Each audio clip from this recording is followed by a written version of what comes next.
Hello. Oh, they're all coming in as we speak. Hello, gorgeous faces. It's so good to see you guys. Everyone's smiling and ready for this call. Okay, guys, I was so excited about, full disclosure. I was so excited about the merger between these two amazing companies. I was really excited for lots of reasons, which I'll explain later. But then a big part of it was getting to do a video combining Pink Flamingo and Fireside Audio was so much more fun than I've had in years. Guys, my next guests don't really need any introduction because we've all known them. I feel like I grew up with you guys because we just know you so well. We've got Sarah Puckett and Joe Hempel, and we're going to start the call out by having a little chat with them as guests, as we always do. The rule about quirky questions only, this is a bit of a different scenario because you might have questions about the new company, how it's going to work. So other questions are allowed, and make them a little bit interesting. But yes, normal grown-up questions are allowed. But make sure you type in big caps the word question, or I will ignore it. I won't know it is one. So let's start with, I'm going to start with Sarah, just because I've got you on the screen here. We've had you on the call talking about like motivation and work ethic and all the great stuff and about starting your own business and everything. But something I've recently started doing to the guests, which horrifies them, I'd like to hear about 10-year-old Sarah. I have a theory that everything we are really started off when we were like 10 years old. Do you know what I mean? Who Sarah wanted to be, what Sarah was like. Was she like determined or quiet? Or tell me about 10-year-old Sarah. Spazzy and nothing like I am now. Really? And she wanted to be a marine biologist. So that was Sarah, 10-year-old Sarah, probably. Were I always picture you as precocious, like a little too grown up for your age. Were you? No. Were you not? No. So tell me, so how did you get from there to here? This is a hard question, Daniela. It's a good juicy one though, isn't it? I mean, I don't know life and I don't know. Because there's something, because the thing about you is, and I think it's why we all look at you kind of like, and we all do, we look at you and it's not, and of course you're a tiny bit of a workaholic. I'm trying to stop that, so I'm not one to like tell you, but you see something and you just make it your mission to make it happen. And all of us have that in us. Have you always had that, or did you develop it later in life? When did you have the realization, I can do these things for myself? Honestly, probably in the last couple of years. I grew up in a very religious household. Women didn't have a lot of power. And I really kind of got that from my spouse, and just kind of, it came about in the last couple of years. So no, not always. I haven't always been this way. And I've never been a workaholic. I hate work. I mean, I really would rather just chill. I'm a very chill person. So this whole workaholic thing is very new. And I think it's only because it's my passion and I love narrating and I love, I just kind of found my niche and I just ran with it. So, but that's the stuff of all the great novels. I mean, if you'd said, I've had people on, my parents were supportive, they were all pretty cool. And, I grew up with all the benefits, but you're like, I didn't know I could do anything. And I grew up and I got married and I saw a different way. And oh my God, I went with it. And now I'm grabbing the world. Not that my parents were awful. They were wonderful, amazing. No, I know. It just was a different time. Yeah. So Yeah. And Not my that I'm parents like were the so same. old, but No. it was. Yeah. But I have interviewed people that are like, oh, my parents, came to me when I was like 9 with portfolios of different careers I could like choose from and told me that Oh yeah, and I'm no. like, oh no, my parents were like, clean your room. Yeah. That was like their big goal. Well, my mom had 5 kids, so we all kind of had to fend for ourselves type of thing. I mean, she was awesome and she's an amazing woman, but when you have that many kids, it's hard to kind of get involved heavily with each one. Yeah. So Well, I yeah, but admire it. no, they were amazing. I had a great Yeah. childhood. Don't worry. I just, yeah, I won't I feel horrible now. I No, I didn't mean it that completely way. yeah. No, but I admire people that develop facets of themselves Yeah, one day and then just go with it. It's the yeah. stardust, making your dreams come true thing. And you're an example of somebody that is in the game and making your dreams come true. And I think it helps all of us feel that we can make our dreams come true. That's Yeah, the I hope power so. in that. Yeah. Yeah. And also the pink flamingo, such a cute idea. And okay, so you've got the pink flamingo. Now I'm going to come back to you for more about the pink Okay. flamingo. I want to find out about Joe Hempel. Joe, you're up. Oh, Sarah, I'm going to mute you just so that Joe's screen comes up. oh my Lord. Okay, got it. Joe. Okay. 1 second. I'm gonna mute. I'm gonna close this door here. Okay. Real quick. Okay.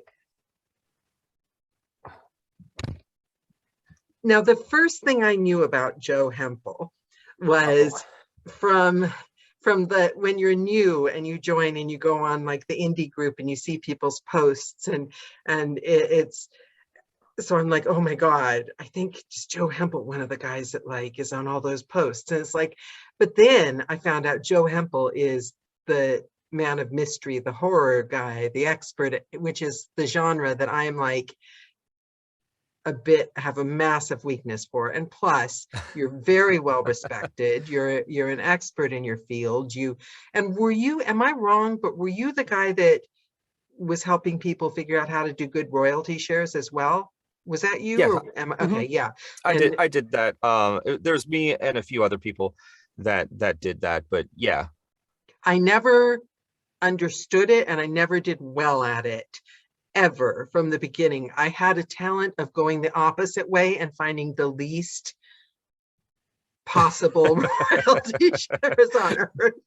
But I admired the way that you turned an aspect of the job that everyone was frustrated over into a business opportunity, and you did it, with style. And also, I've got to say, my first thought, because I love the pink flamingo, I love romance, and I've done a lot of romance to, full disclosure, but I was noticing every time I see romance auditions, the description, and I'm not generalizing, but I'm just, the description is usually, female 20-something, feminine and feisty, and there's not usually female that sounds like she could murder someone, or female that obviously had a really dark past.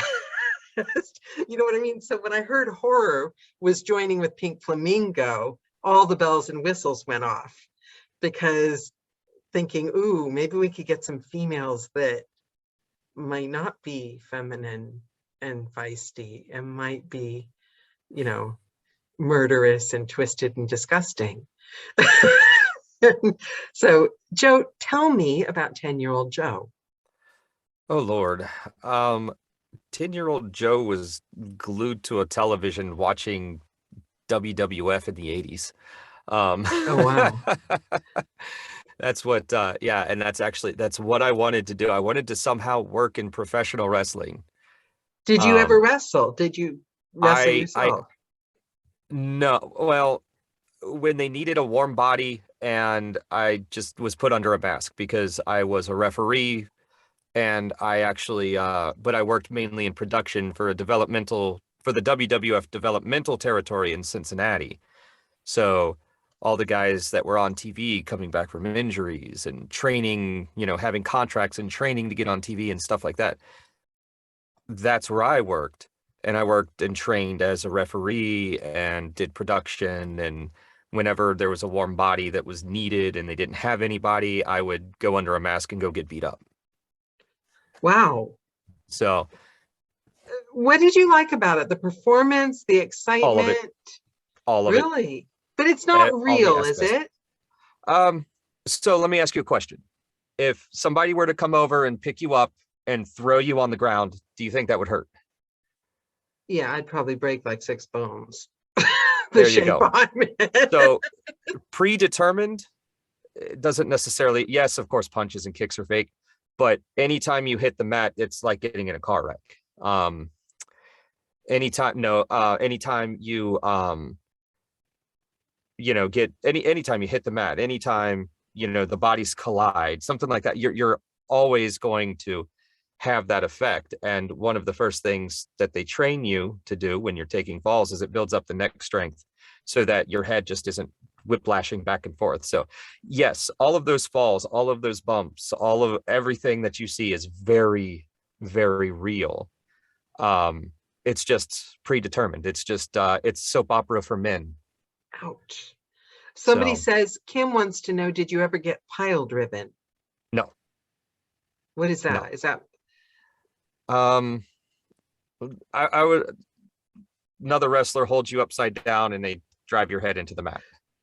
Your head doesn't actually hit the mat, but there is a very strong risk that it does.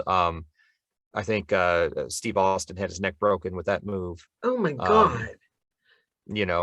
A friend of mine has had his neck broken twice and he has bones fused in his vertebrae. Okay, so Steve Austin. Okay, see, obviously I'm out of my depth in this conversation because I thought he was the guy that drove the motorcycle from one point to another and like crashed. Obviously. No. Yeah, no, I've got my wrong sport. Evel Knievel, that's who it is. Okay, not the same guy.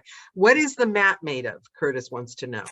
It is not a yoga mat, obviously. It is planks of, I want to say, I don't know what kind of wood it is, but then those wrestling mats that are in high schools, that's about 1 inch thick. It's made of wood and it's made of that. And the ring bends. And there's a microphone under the ring to give it a little bit more noise, but that's what it is made of. It's just wood and like 1 inch of mat. Okay, how did you end up from there to here? So I worked in professional wrestling, but it doesn't really pay anything when you're doing independent developmental stuff. And so my full-time job was at a television station, and I was an engineer there.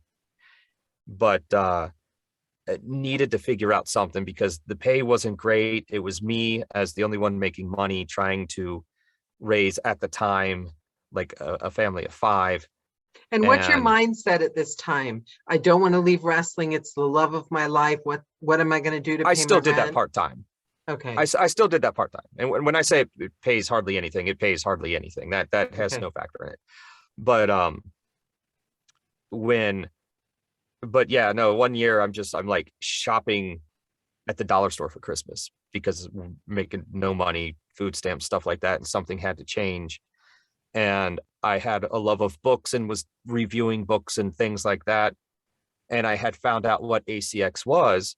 And so I started contacting just these authors I had connections with and was like, hey, I think I'm going to try to do something like this.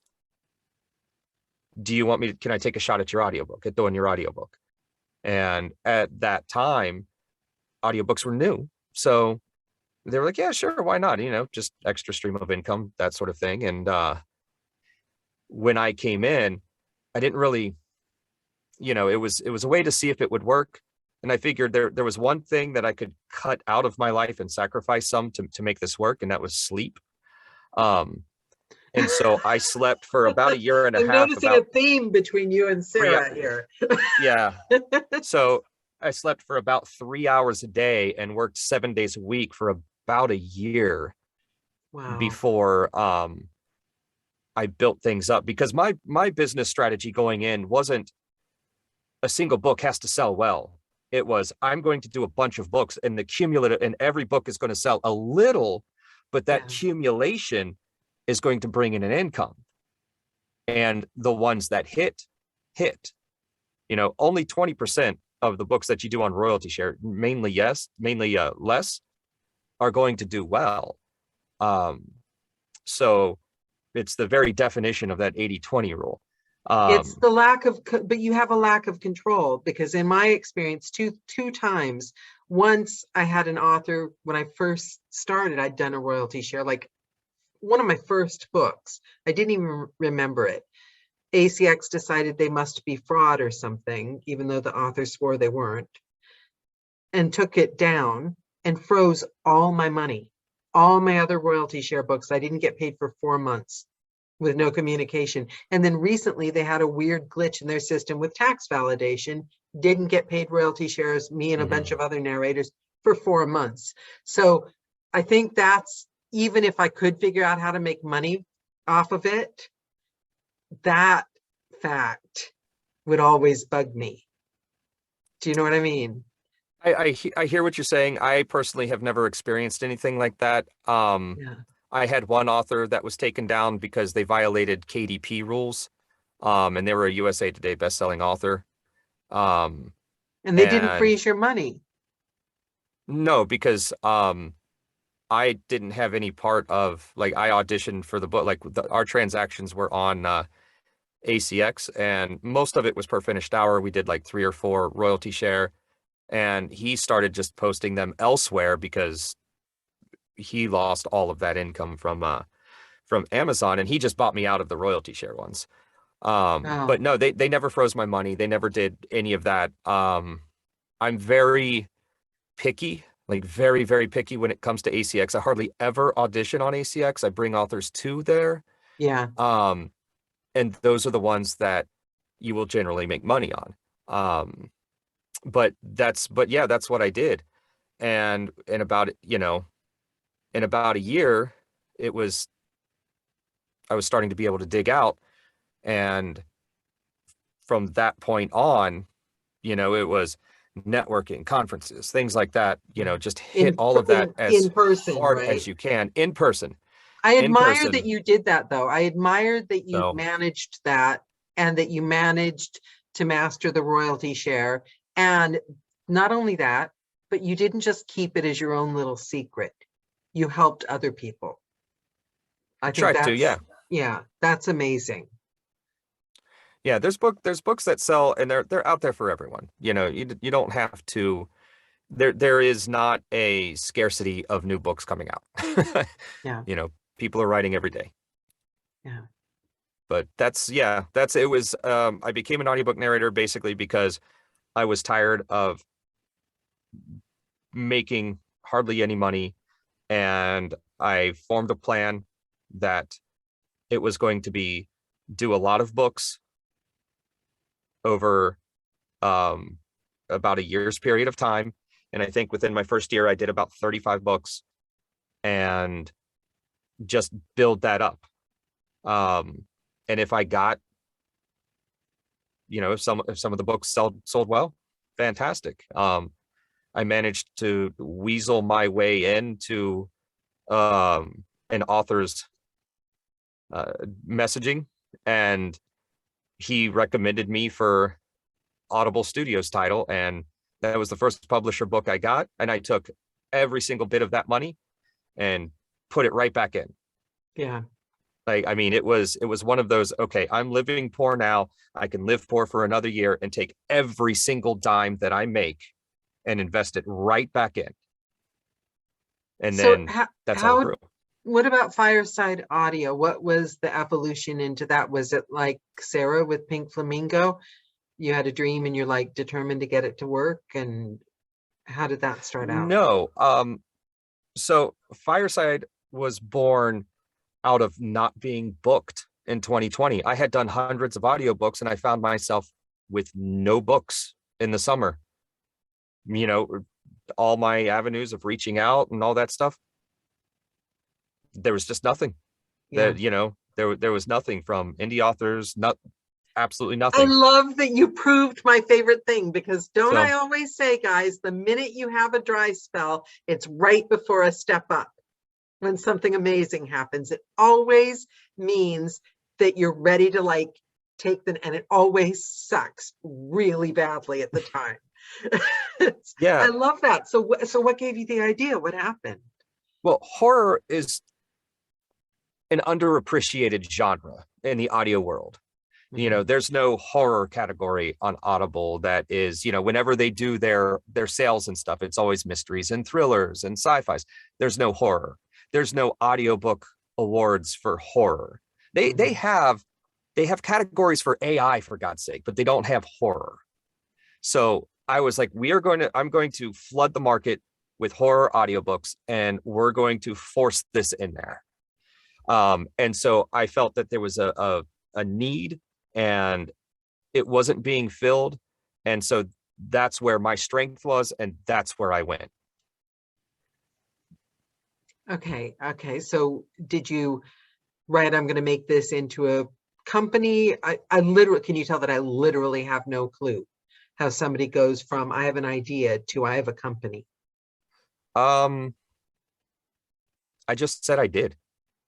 Like it was just, I reached out to authors and said, hey, I have a publishing company. Do you want to go with me? And they said, yes. That's it. Wow. But I will say this is based on all of these relationships that I've cultivated. If they don't know who you are, they're going to laugh you out of the building. Yeah. I have built these relationships up over 6-7 years, even before I was a narrator. Right. So that's all it was. So you started It was as hiring other simple as that. narrators, putting out auditions. Then how did you, okay, so now I'm going to, if it's okay, Joe, I'm going to pull Sarah back on the stage. Absolutely. If you can please mute, and Sarah can please unmute. So Sarah, how did you and Joe, first, how did you meet? And then how did you start talking about merging? Because it's a brilliant idea. It is, as the video, like peanut butter and jelly, like, you know, I love that. And I hope, and I typed you, I hope, please, I hope I wasn't being offensive when I say, oh, all the female for romances are like feminine. I'm not offending, because I still love romances and want to do them someday. But I am very like, I want like roles that for women, you know, gritty. I want some grit. Yeah. So tell me, how do you know Joe? How did that happen? Hey, I'm on a meeting, so just give me a minute, okay? My son's mad because I didn't pick him up from school. I made him walk. It's like, literally, our school is right up the road. Yeah, sorry. Don't yell. Okay. Anyways, so I met Joe through the narrator group. Obviously, like I've met pretty much everybody. And we really didn't talk very much until just this past year, when we both kind of started talking a little bit more, because we both have production companies. So we would complain to each other about random stuff happening, and, you know, bounce ideas off each other and stuff like that. So that's how we met. And actually it was my business partner that came to me about approaching Joe about a merger. Because we at the end of this last year, we had our, you know, end of year meeting and our goal meeting for 2022. And one of our goals was to branch out of romance for Pink Flamingo. And we wanted to kind of branch and get into other genres,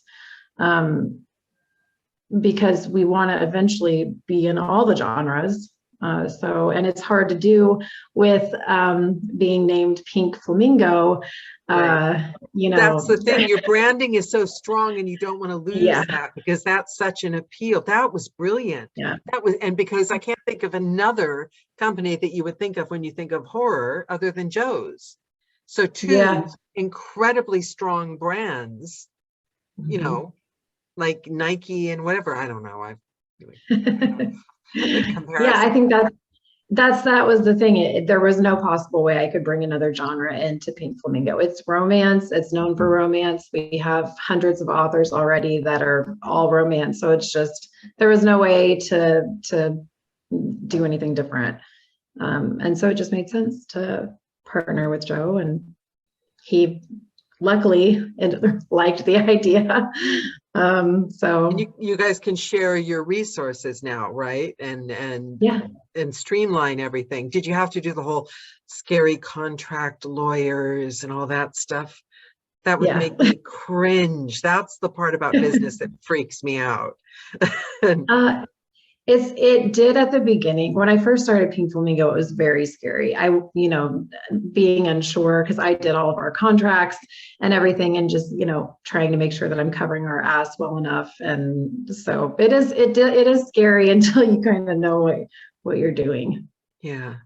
Okay. So you guys are rolling now. So are you still, I've got a question. I'll get you in a minute, but are you still kind of running business as usual, or do you now kind of like have your morning coffee together online and discuss what your day is going to be like, kind of thing? Like, how does that work in a virtual world? Is it still running on your own gears, but joined under the same platform? Yeah, I mean, literally we just started. So we don't even have like anything really. I mean, we have a lot of things ironed out, but we both know what we're doing. So, we just are doing what we're doing, right, Joe? Yeah. Kicking here. Yeah. What do you think? What's your answer, Joe? How is it going to work? I mean, I'm assuming sharing best practices. There's got to be some tricks of the trade that you've each picked up that you can both use now. So it's going to be super charged, right? Yeah, the hardest thing that is just the outreach, I mean, Sarah has Pink Flamingo's processes set, and they're very, very wonderful and very it's a very easy workflow. So it's just author outreach. I mean, we go about our days as normal, but occasionally there'll be a message and be like, hey, I'm going to contact so-and-so. What do you think about this? And that's it. I mean, there's no grand strategy. There's no, we're gonna like corporate coffee meetings, there'll be meetings, once a month to talk about things a little more in depth and, hey, what's going on here? Hey,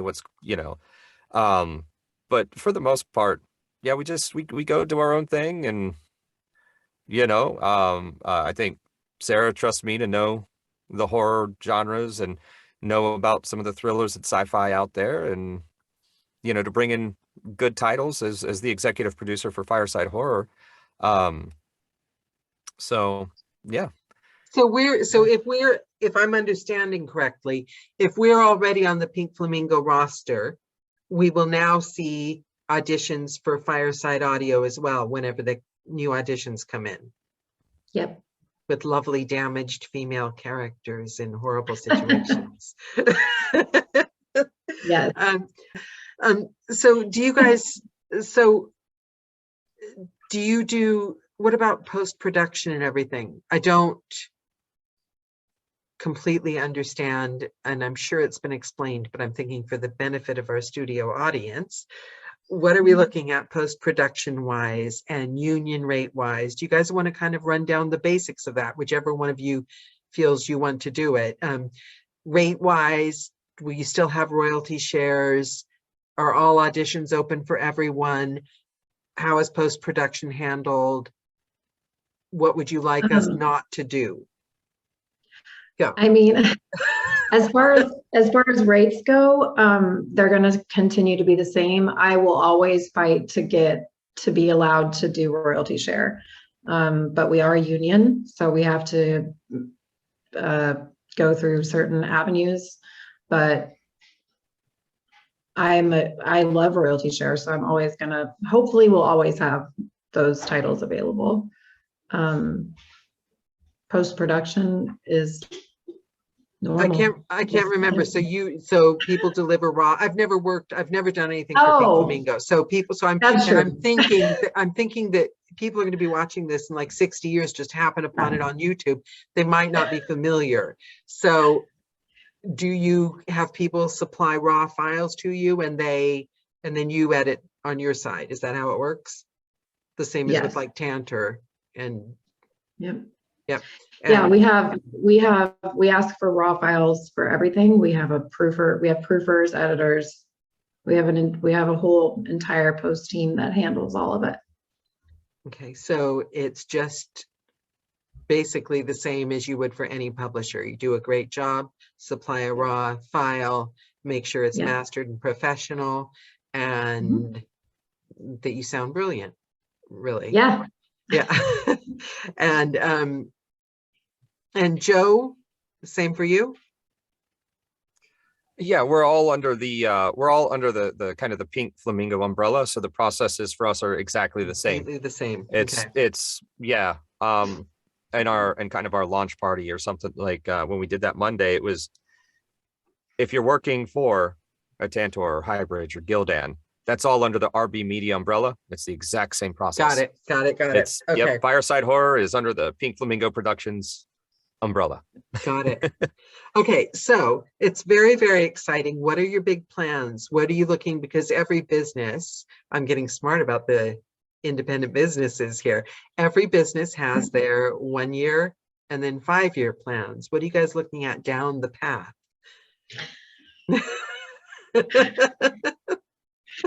I mean, you started like 2 days ago, right? So of course I'm expecting the full business plan. But right. Just in general, I'm assuming you have big dreams. I mean, I have, as far as mic drop. I know, I have dreams.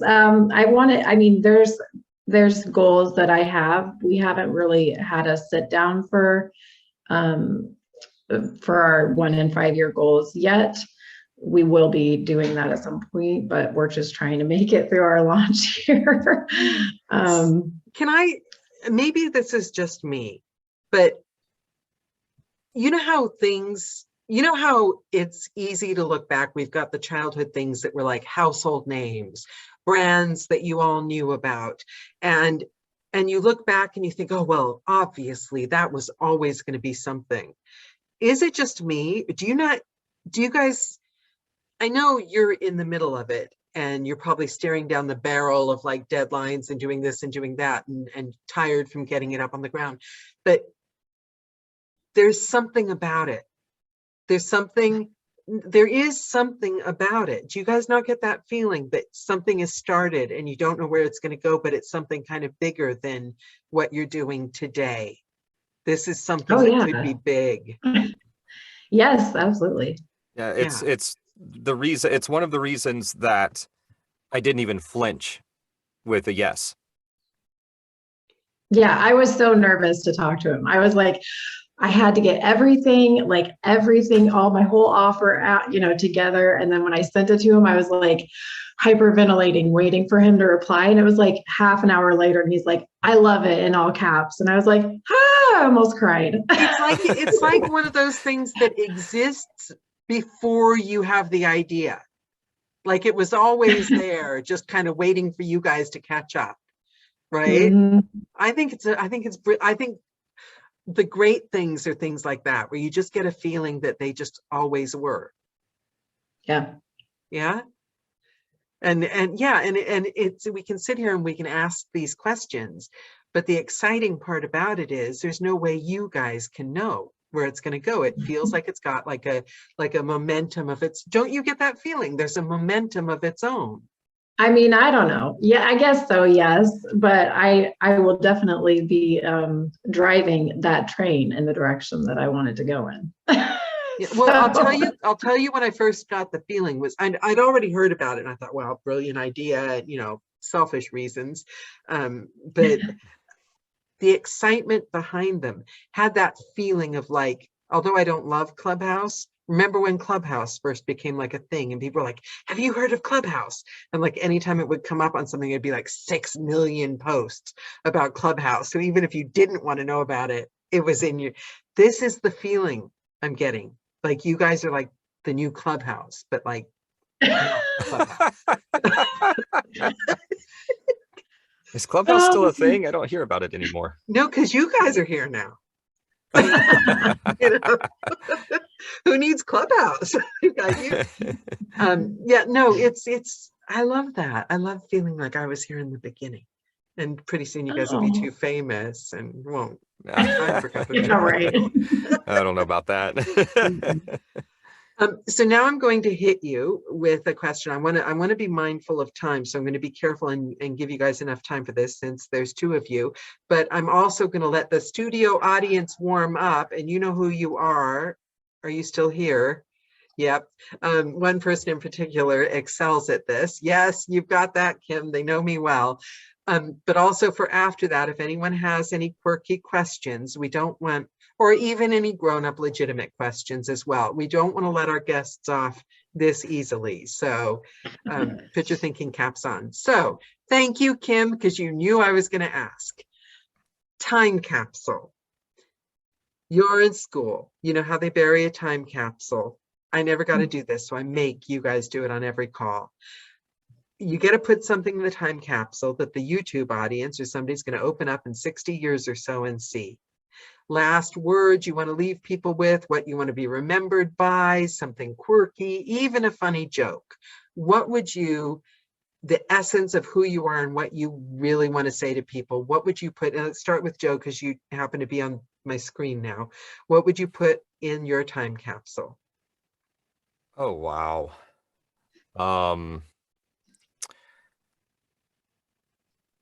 I would see, what would I put? See, the stuff that I enjoy like right now and stuff like that in 60 years, I don't know. I'd probably put like a vinyl record in a time capsule, which you could probably get a vinyl record in a time capsule now. What would the record be though? That's what's important. Let's go with Meatloaf. Oh, very timely. Unfortunately, yes. Yeah. Let's go with Meatloaf. Let's see. Something to do with arcades and you know, an audiobook and probably some professional wrestling stuff and like a puppy. Oh, not an actual puppy. I was not an actual puppy. I mean, you know, but this show does not advocate cruelty to animals, and no live animals were used in the filming. I love that. I also love the 80s quirk you've got, Joe. You're a man after my own heart. So, I love that. Very good. So, Sarah, what are you going to put in that time capsule next to Joe's puppy? Oh, geez. Food and water.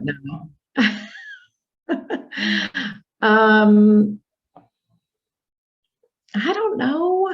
Lipstick, probably like liquid lipstick, because that's my jam. I have like 80 in my purse right now. I think lipstick is not a bad thing to dig up out of a time capsule. I'm thinking, especially at that time, it'll be a vintage retro color.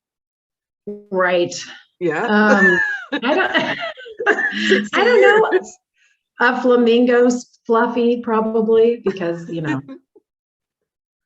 I don't know, probably maybe a little bottle of wine. I love that. I think that's quite, I can see, I mean, just Joe's and Sarah's time capsule alone, it's a good Friday evening. Okay. Got a couple of quirky questions for you guys. Barbara wouldn't let us down here. Okay, I'm going to let each of you take a chance to answer it. If you had the power to change something in the world, what would it be? Sarah, you're up. I can see Sarah is like, what is it with all the weird questions? I know. I wish you would have emailed me this question list prior to being on here. Where would the fun in that be? I honestly, I need a minute to think about that. Do Joe first. Joe, if you had the power to change something in the world, what would it be? I need 2 minutes to think about this. No. Oh, geez. Okay, I'll give you 2 minutes to thank you know. guys, and I'll input Kim's comment. You know, the dead puppy. She says the decayed skeleton would indicate horror. I've trained them well. Oh no. Okay, do you want me to get you guys an easier question? Yes, do Yes. that one, the next Yes. one. Have you ever pranked someone? And if yes, what happened? I have a really good story for this. Okay, good. My husband is I cannot prank him. I cannot scare him, surprise him, anything. One day this isn't really a prank, it's more of a surprise. I was standing in my dining room, kind of behind the wall, and he comes around and I was like, gotcha. And he boob punches me. Right, immediate, boom. Just immediately punches me in the boob. And it was like fight or flight, and he fought. At least you And know it he hurt. can protect the house if someone. Yeah. He was like, oh my gosh, so sad about it, but it was hilarious. So yeah. Oh, I love that. I love that. Joe? Yes. This may not be family friendly. Well, I just said boob. So Okay. Well, okay. That's okay. I'm not So- gonna have to bleep that out, am I? No, we've had way worse. Yeah, there's not going to be any curse words or anything in here, Okay, but okay. so I was working with Heartland Wrestling Association in Cincinnati, and we just got done with one of the training sessions, workout sessions, and people were just kind of like getting changed out of their gear, things like that. And one of the guys, his name is Nigel McGuinness. He's one of the greatest wrestlers that never made it but he was a commentator for a while for WWE's NXT program.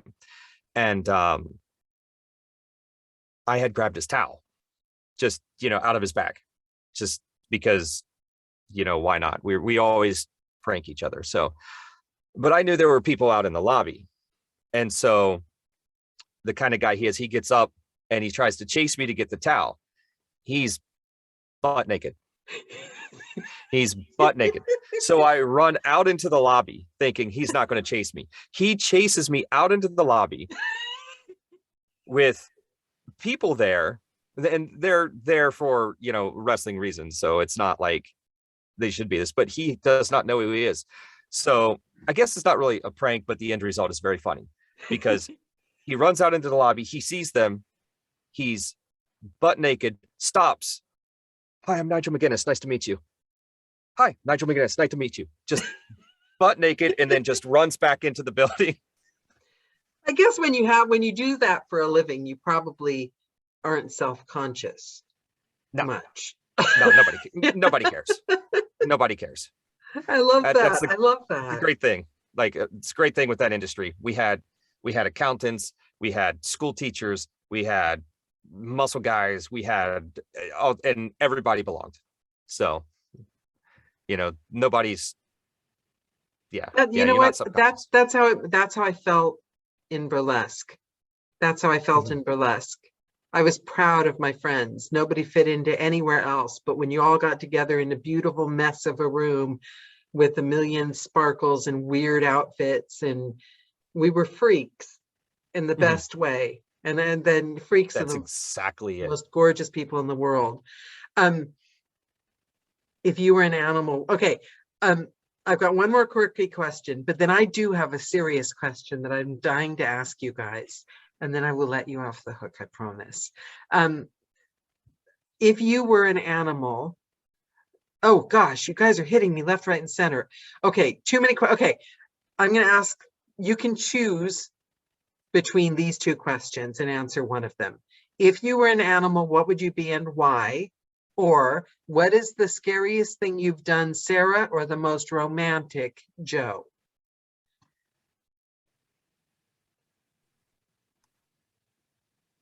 If I were an animal, what would I be and why? Yeah, he Currently, avoided, right yeah, to now, say the word romance. He would dodge that one real quick. I have a romantic side. Ask my wife. Okay, She'll tell you. let's do the romantic animal. We'll But do both romantic and animal. I didn't say I was going to tell people. But okay, so this one right now, I'd be a Bengal Tiger. Bengals are on a roll. AFC Championship. They're my team, Cincinnati Bengals. So I'd be a Bengal Tiger right now, and that's why. That's why. Okay, a winning Let's go Bengal eat us some Tiger. Chiefs. And what was the most romantic thing you've ever done? I've done a lot, so I just can't pick one. I'm sorry. Okay, we'll take your word on that one. Sarah? Shark. A shark. Okay, here, you throw a curveball. Here's Miss Pink Flamingos. You're like, well, actually. Yeah. And why? Because they're badass and they don't have to apologize for nothing. They just swim around and eat shit and they're happy. And scariest thing you've ever done? I don't know. Starting your own business must have been scary. Oh, you know what? The scariest thing I've ever done was leaving my day job for narrating. A lot of people say that.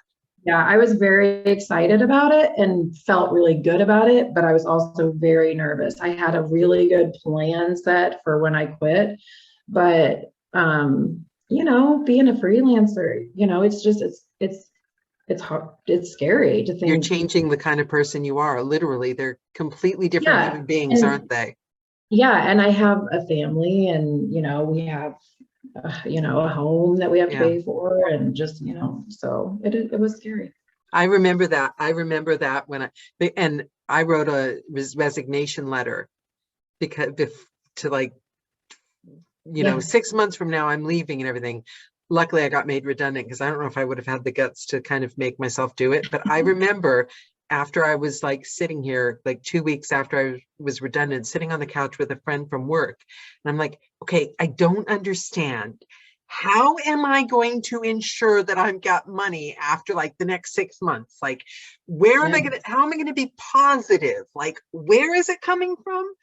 And she was like, well, write this plan. And I'm like, that's a plan, but where's the money coming from? I couldn't, you couldn't bridge it. Because the faith element and the leap into the unknown, when you've been in corporate world, you don't understand how that works. Okay, so this is my last question. I promise you guys have been very good sports and I really appreciate it because I did not warn them before this call. But I'm really curious about this for both of you, and I think we could get a lot of insight from it. From when you became a narrator, you know how we all have these learning curves. And as I said earlier, it's like right after a dry spell, you take a step up. We all have these learning curves and they're never easy in this line of business. They're always like with ton of angst and you think you're going to die probably this time. What learning curve did you have, do you think was the most impactful from the time you started this business to now that you wish you could have that you wish you'd known earlier that would have made it easier?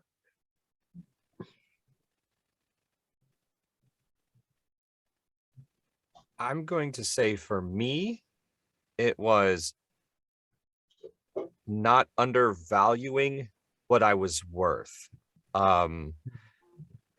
It was one of those things where going from a job where you made like $33,000 a year to taking a job that was $150 per finished hour, that's a big jump in income. And for me, I was at first was just kind of like, well, I feel that's fair. And the more you're in the business, the more you're like, no, there's not a lot of people that can do this as well. And at that point it was like, okay, there's not a lot of people that can do this as well as I can, and I need to start charging more. And so I set a goal on this date, my rates go up, and they've gone up steadily every year. And it's always kind of scary because what if they're not going to pay you that much?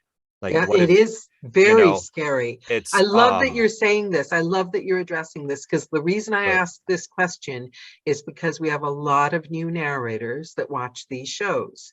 And if I can save one new narrator 1 minute of like the terror that I felt learning some of these lessons, and that one that you're talking about, I'm still not great at it. It is scary.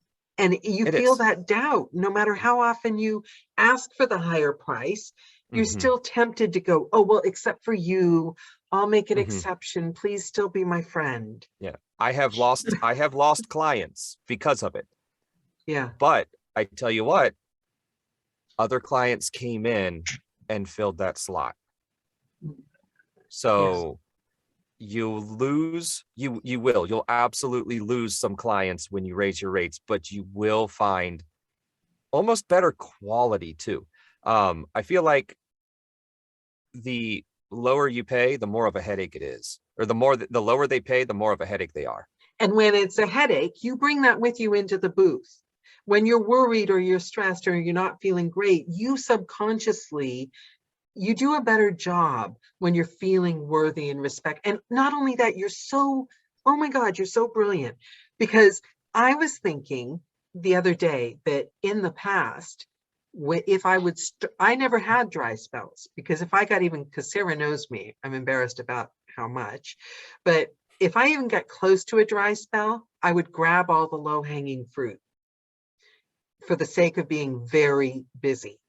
Because when I was first new and I didn't know how I was going to pay my mortgage, I thought not even subconsciously, out loud, I thought, right, if I get at least this amount, it's like pays the amount of minimum wage. As long as I'm working every single minute at least this amount, then I won't starve.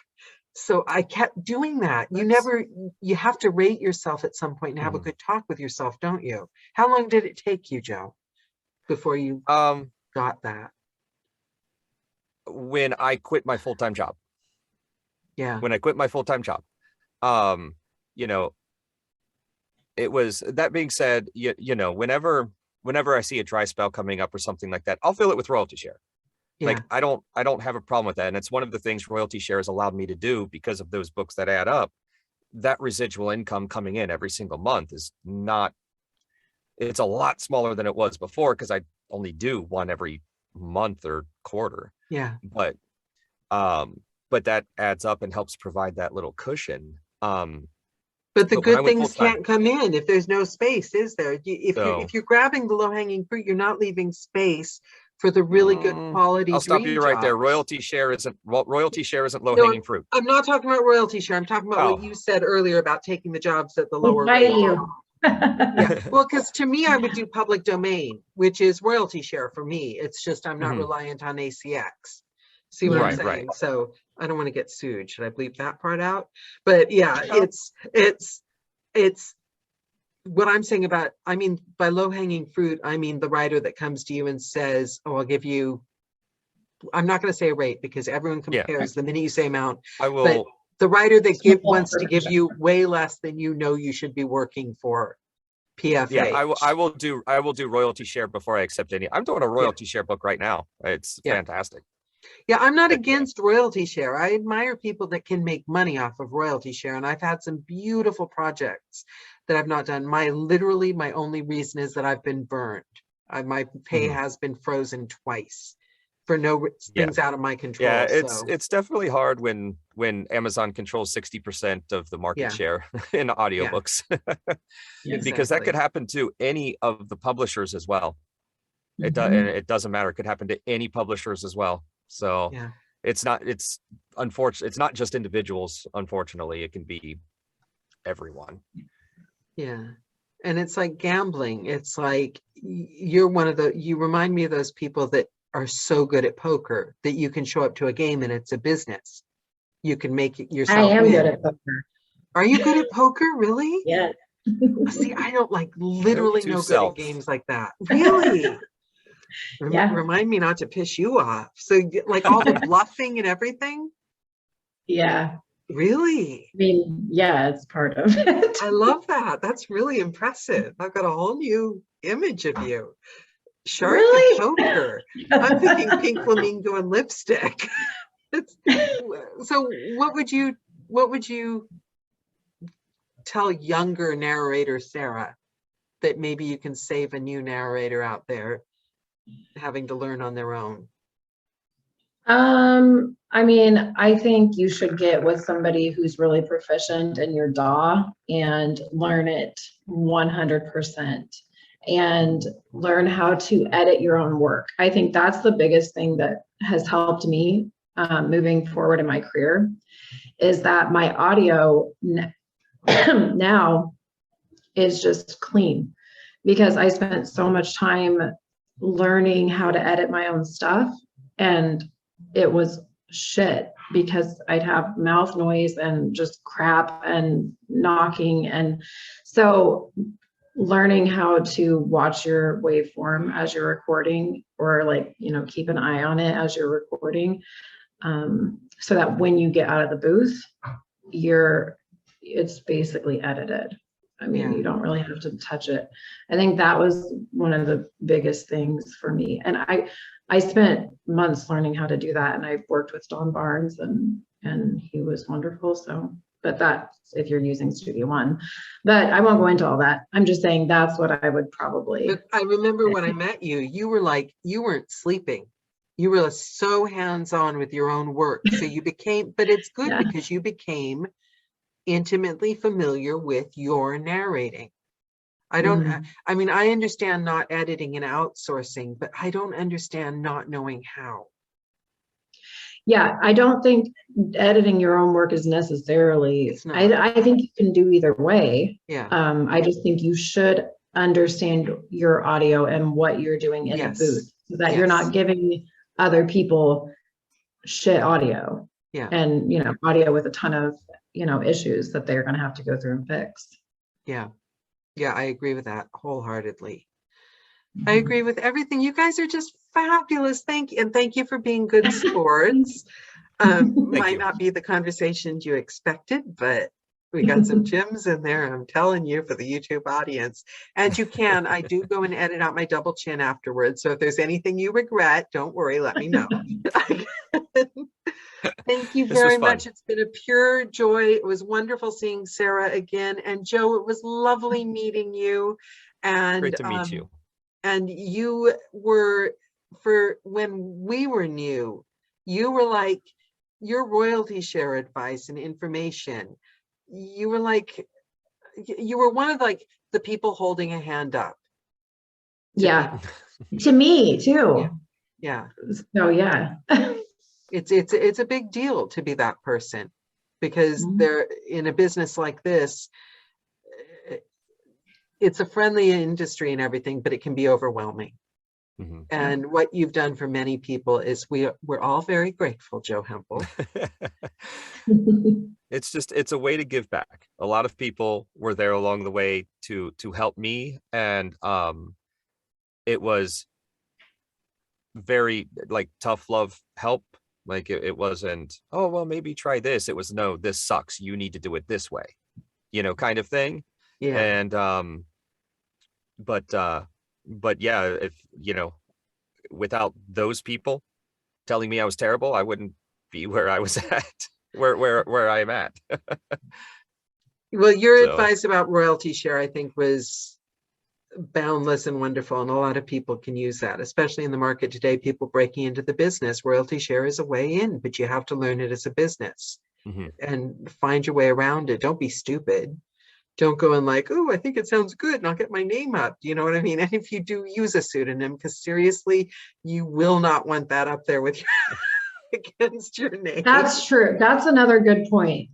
I wish I would have used a pseudonym for at least the first 20, but I haven't used a pseudonym at all. So all my crappy work is out there for you to listen to. I've done some that are so dodgy. Literally, I looked for one of my books and it didn't come up and it didn't come up.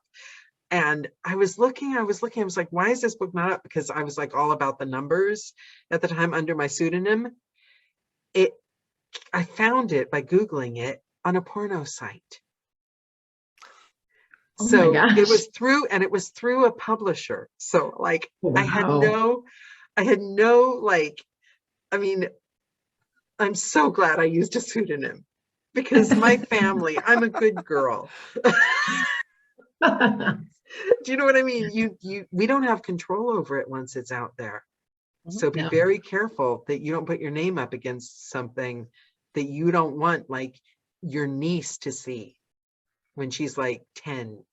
Do you know what I mean? No. Yeah. Yeah. Pseudonyms, everyone. Okay. Or not, because I have all my raunchy stuff out there for the world to see. So. I tried a pseudonym and I abandoned it. I Did was like, you? I don't, yeah. I was like, nah, I'm just putting it all under my name. Why am I going to be embarrassed about the work that I do? You know, Yeah.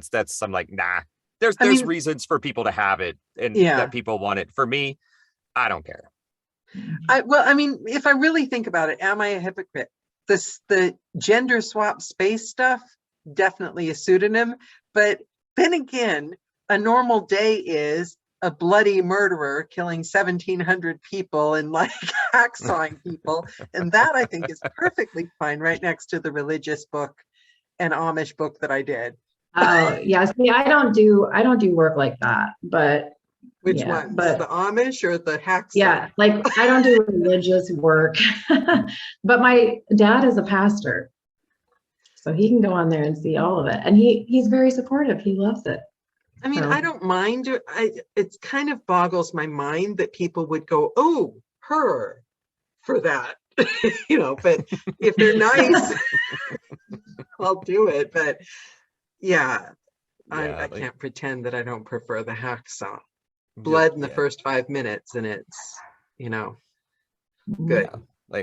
Like I happen to go look at my profile, and the first thing that comes up is a half-naked man, nonfiction, James Bond, fantasy, horror, you know, all of it. Like, you know, the good stuff.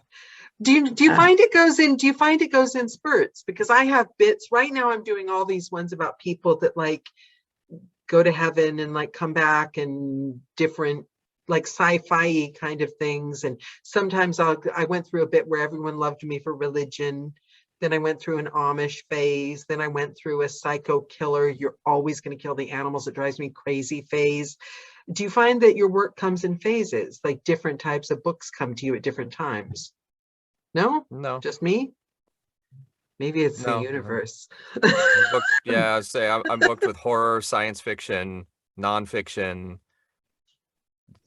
romance. Do you specialize? Do you do romance as well, Joe? Yes. Wow, I like that. I do. Yeah. Do you do Pink Flamingo romance? I have not done a Pink Flamingo romance.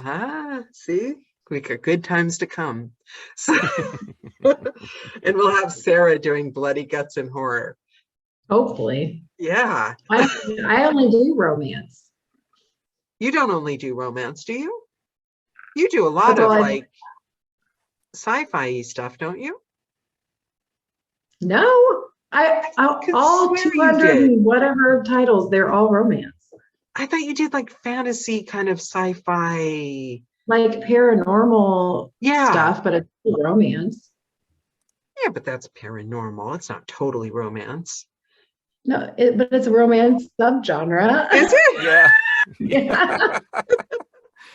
It's all romance. I love it. I love that. I love that about narrators. There's not one of us that's shockable, and there's not one of us that hasn't done everything. And I love that. I love that. I love that. Yeah.